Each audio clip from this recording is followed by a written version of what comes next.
All right. Well, welcome back to the realm of history. Tonight, we actually have a really special live review. It is the final live review of the semester. And this is going to be for chapter 17, which is the last quiz paper of the semester as well. So you really want to make sure that you get um, locked in, as you might say, or being here now for this last quiz. A couple of things. Check in with me in the comments. Let me know that you're here. I love the support, and numbers are looking pretty low today, but hopefully we can get on track for tomorrow's quiz. One of the key things that I did want to talk about, as usual, is hey, what is some key advice, right? So we'll take a look at the live agenda tonight. We're going to be doing key advice, selected key terms, figures, places, uh, briefly talk about some of the short answer possibilities. And we're not going to do key textbook pages tonight, but we'll do question and answer session. Number one thing, I really still strongly believe that writing things down from this session is very helpful.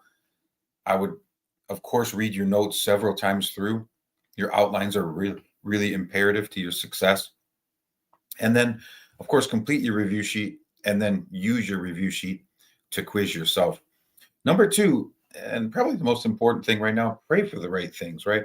I don't think that we should really be praying for success on this quiz paper or even on the midterm examination, but rather just saying thank you to the good Lord for all the blessings and gifts and talents that we've received from Him.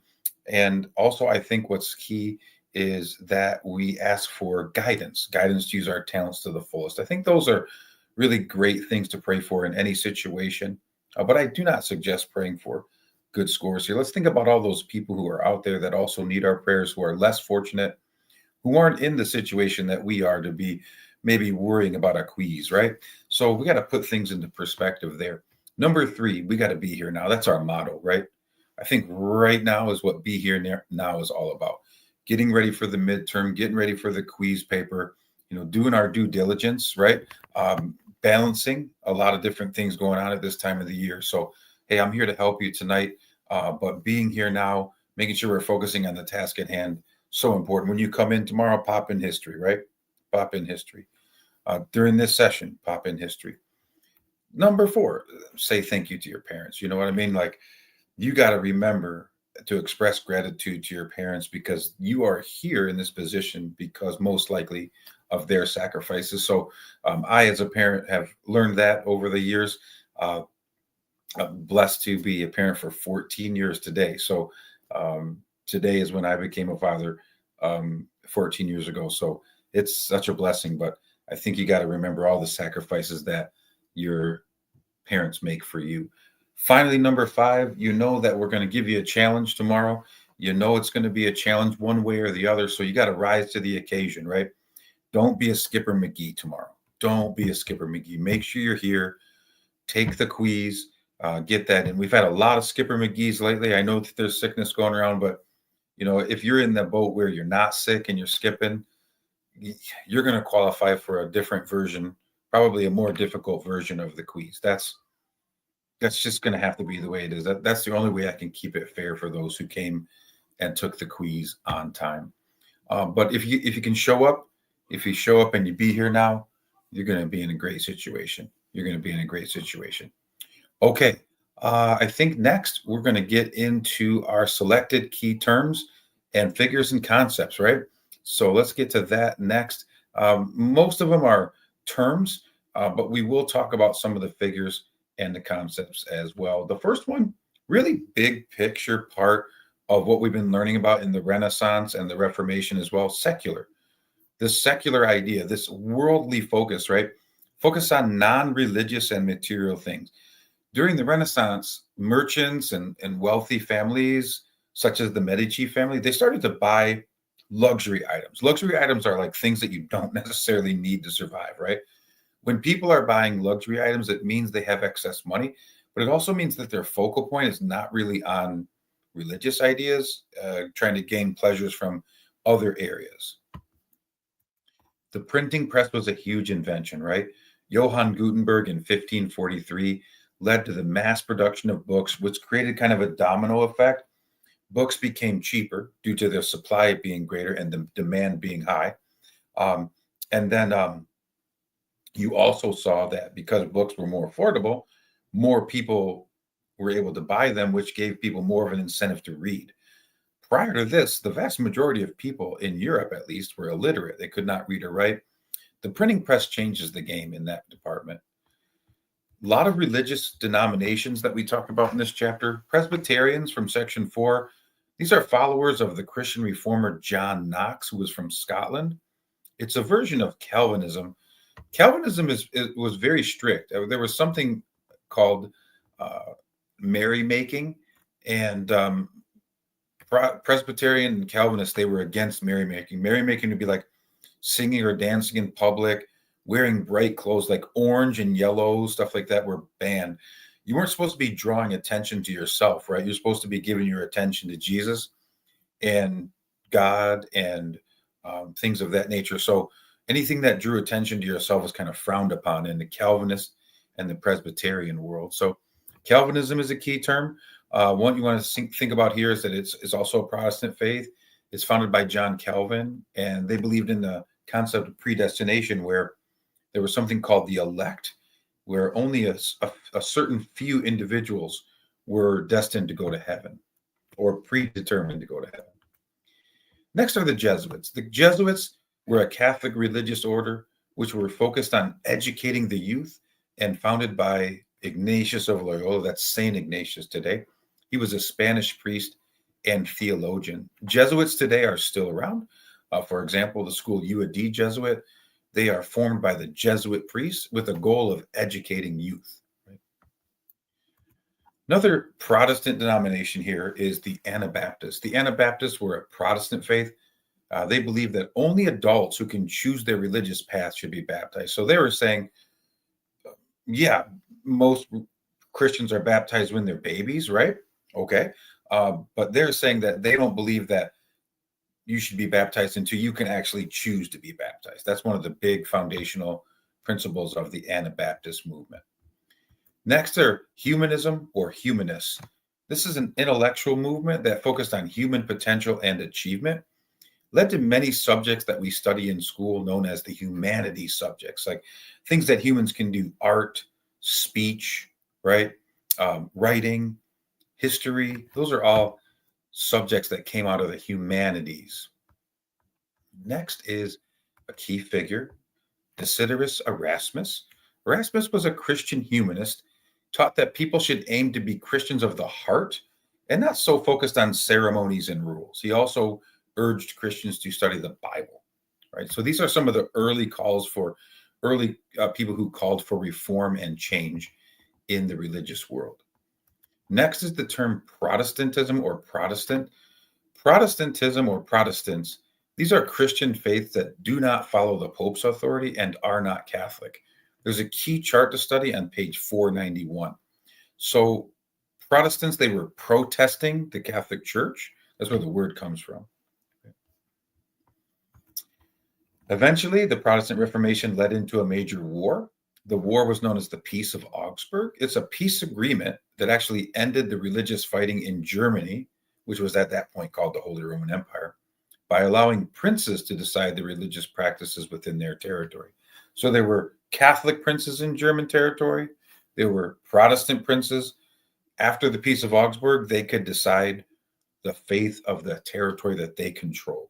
That's the ideology there. All right, working our way on down, we have a key term called the Act of Supremacy. Henry VIII, he tried to divorce his first wife, Catherine of Aragon, and he tried to get his marriage annulled. The Catholic Church did not allow it at that time. Pope Clement said no. And then he separated from the Catholic Church and tried to force all of the people in England to take an oath, which was the Act of Supremacy, that he was the head of the church in England and not the Pope. He does get this ratified by Parliament, but Catholic Church was not going for this. And one of the key Christian humanists, Sir Thomas More, the author of Utopia, he spoke out and was trying to say this is not right. He wouldn't swear to the oath. And because of that, he was executed. Henry had him executed, essentially, because he would not swear to the Act of Supremacy. Next is a Renaissance man, right? We talked a lot about what is a Renaissance man, a universal man, a well-rounded individual, a master of all areas of study. We even thought about some examples of kids who might qualify as a Renaissance man today. Next, we'll take a look at what are patrons. Patrons are supporters of artists, right? Buying their materials, taking care of them, giving them an art studio, supporting them, maybe spreading the word, getting people to buy their artwork. Those were patrons. You had to have a lot of wealth to be a patron of the arts. So, kings, queens, the church, those would be some of the individuals that would be the patrons of the arts. All right. I'm going to get to the questions in a moment, but I do want to talk about a couple of the short answer questions. So let's take a look at these. Um, Obviously, Thomas More, he had a book called Utopia, which was really meant to say, like, is there a perfect place in the world? Like a place with no money, no greed, no corruption, right? That's what the book Utopia was about. How did the Renaissance spread to the north, right? We talked about that war in southern Italy that caused a lot of those Renaissance artists from Italy to move north and bringing with them their techniques, their artistic styles, cultural diffusion taking place, right? Machiavellian ethics, huh? Nicolai Machiavelli, right? He wrote a book called The Prince, and in that book, he advised rulers to pretty much do whatever was effective. Don't worry about what is essentially morally right, but rather just do what's politically effective. So he argued that, hey, if you have to lie, cheat, steal, do bad things, as long as you keep power, then he said, go for it. And so today we say Machiavellian ethics are anything deceitful or crafty that people might do to gain their own advantage. So if you cheat on tests, that's Machiavellian. It's not very good. I do not endorse it. Let's see. Why did the region of Italy become the birthplace of the Renaissance? Well, a lot of key city states, right? A wealthy merchant class was key because you needed money to buy the artwork and spread that ideology. And then number three, as I said in the notes, the proximity or closeness to the ruins of ancient Rome and Greece. So you could study what the Romans and Greeks did right in your backyard, essentially. All right, some of the bigger picture short answers, like the Medici family, how did they come into power? You're going to want to know that. Major criticisms of the church during the Reformation. A lot of the criticism pointed at leadership, the level of pope, cardinal, bishop, priest, sale of indulgences, right? Those are some of the things that you're going to want to know there. And then, of course, the three teachings of Martin Luther. I mean, we got to know this. Number one, he said you can gain salvation through faith alone. Catholic Church taught you have to have, or teaches still, that you have to have faith, but also do good deeds or good works. So there was a difference there. Number two, Luther said all church teaching should be clearly based on the words of the Bible. And then number three, he says all people under the faith are equal, and therefore you don't really need priests to interpret the Bible for you. So those are Luther's three main teachings. You're going to want to be able to, of course, list and explain those.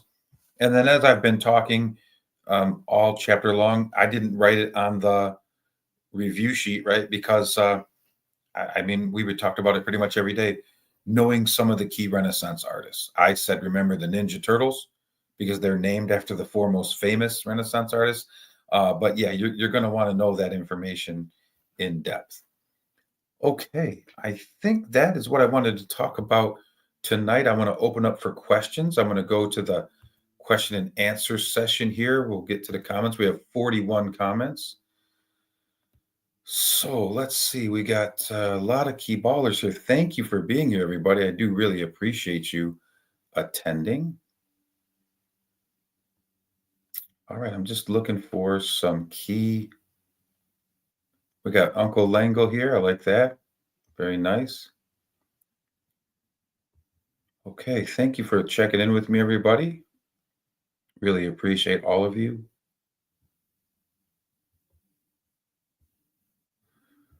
Let's see. I'm just looking for some real questions. I see Trapper John is in here. I don't know what this Silverado stuff is. I don't drive that kind of car. Okay, we got a question here. What's the meaning of the two categories of the short answers? Are those different types? Also, how many short answers will there be? So, one of the key things that we have here is, of course, the fact that when I wrote this review sheet, I was going to think that we're going to have an AP portion, but nonetheless, just combine those two categories. The short answer is just kind of extended down there. Those are just some other options. I would say, like the first short answer, expect those three to definitely be on there. And then that second section of short answers that says AP short answer slash essay, maybe a couple of those to be on there too. I would say, I would say that there'll be 5 to 6 short answer questions on tomorrow's assessment or quiz, as we call them.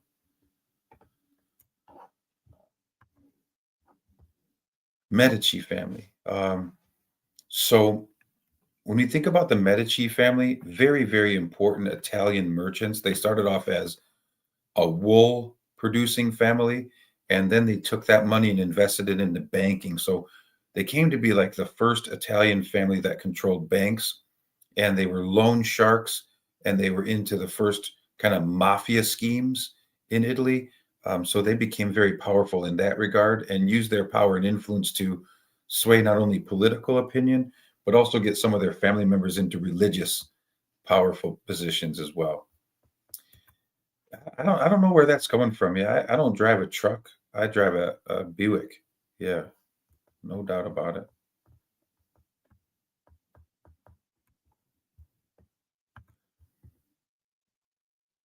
Two factors here. Number one, knowing their names.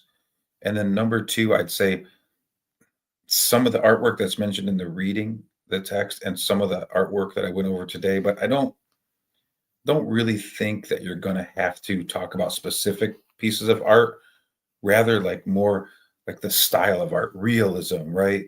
Portraits, paintings, oil-based paint, like knowing those type of key things that I went over in the notes would be really, really a good way to go about it. Yes. So, yes, you got to know there's going to be some true and false on this bad boy. Yes. Emmy the Shade, that is going to be, so that is Thomas More, Sir Thomas More.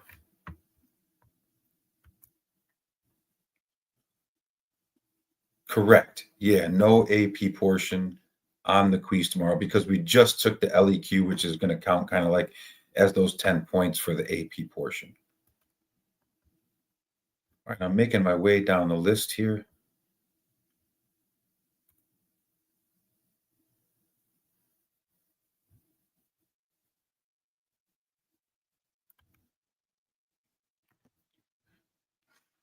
Yeah, I mean they owned banks throughout most of Europe, France, Spain, England, Holy Roman Empire.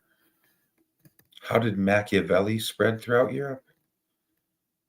Is that Medici or Machiavelli? If it's Machiavelli, his book was taken up by the printing press and it was spread around. So many rulers in different parts of Europe were able to know Machiavellian ideologies because of that.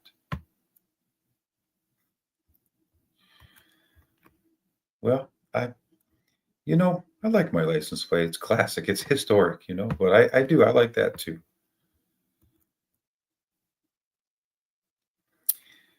Exactly what we talked about in the notes. If you know everything that's in the notes, you're in good shape. Like the way that I taught it is the way that I will assess it. Just making my way down the list here. So the concept of the individual is basically the idea of what could one person do, right? And this idea of secularism during the Renaissance, that became sort of an idea of focusing on what you can do. Can you make money as a merchant? And not so much focus on like doing everything for the religion, doing everything for the church. So people started to get this secular idea, which led into the concept of the individual and what could one person accomplish for themselves. So it kind of became a selfish ideology rather than a community-based ideology, which was feudalism. People moving out of feudalism become more individualistic, more self-aware.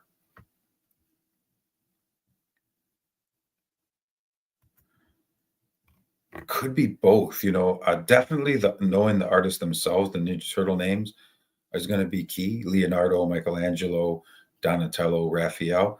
But yeah, the style of art, that could definitely be put into a short answer or a multiple choice or a matching. So knowing that's not going to hurt you.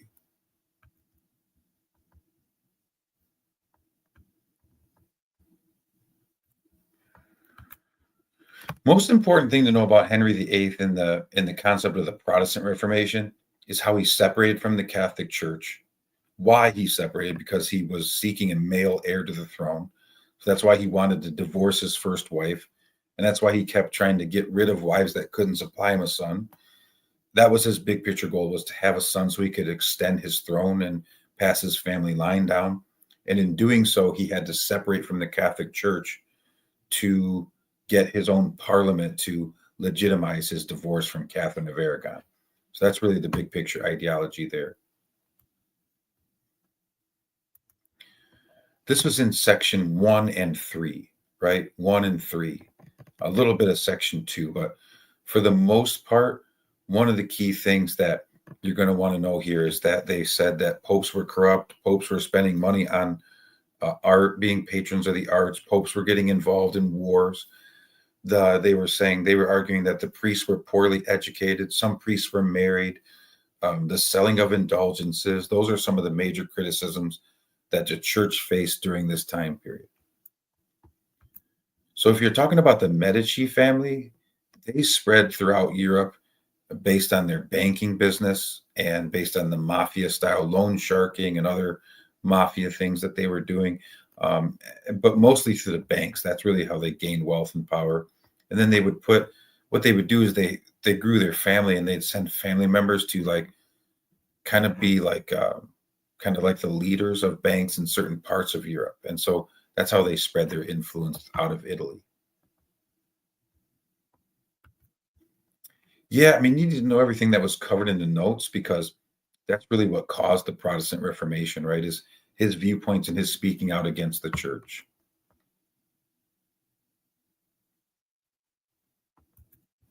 On the review, what Mary is it talking about? Okay, let me just look to just make sure. Okay, so that would be Mary. That would be King Henry and Catherine, his first wife's daughter. So when Henry dies, Mary became the first queen. She was Henry's oldest daughter. So Edward was his son. He died at a very young age. Mary is Henry VIII's oldest daughter. She became the queen next, and she returned England to Catholicism. She has the nickname Bloody Mary because she tried to kind of get rid of Protestants in England. And then when she died, Queen Elizabeth came to power, who was Henry's daughter with his mistress, Anne Boleyn. And so then she became the famous Queen Elizabeth. Edward is the guy I just referenced. That's Henry VIII's son, who died at the age of 15. Okay, it looks like I've answered all of the questions. So at this time, I'll wait for just a few more minutes. If you have any other questions, I would love to answer those for you. What? Aren't you supposed to? What's up? Oh, I just want to say that tomorrow's quiz is going to be open note, okay? I said it. Why are you saying that? Because I think that it's my birthday today, and I think that the kids deserve an open note quiz. Girl, it's past your bedtime. You better go to bed. But I do not have a bedtime.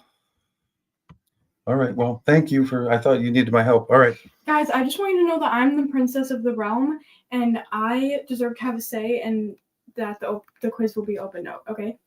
And I love you, Leah. I love you so much. Okay, that's enough. You're hijacking my... Bye, guys. All right. Anyway, open note quiz. I don't do that. Um, I guess we can do that tonight. We could do open note quiz tomorrow. That'd be kind of an early Christmas present. But sure, fine. If you guys wanna, if you agree with Ava, we can go ahead and do open note quiz. No problem. Maybe an early Christmas gift. All right. So that should be helpful. So make sure you have your notes ready. But just standard notes. I mean, that would be also open review sheet because they're all tied together. But nonetheless, there you go. So we'll do open note. Can't say no to that one. But nonetheless, have a wonderful night. And if there are any further questions, I will stay on for one more minute.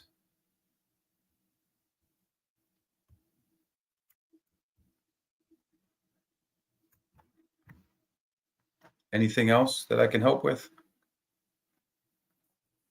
Spread the word. If somebody's not on, let them know it's open note. But nonetheless, everybody should have their notes anyway. So not that big of a deal. Shoot, golly. All right.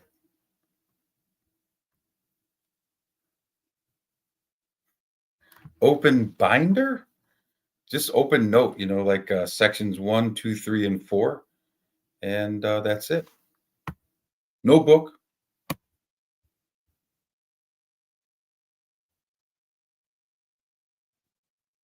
All right. Odd. Okay. All right. I think that's good. I want you guys to have a great night. Make sure you say thank you to your parents. It's really important. And other than that, have a wonderful night. God bless all of you. We'll see you tomorrow for the final quiz of the semester. Peace.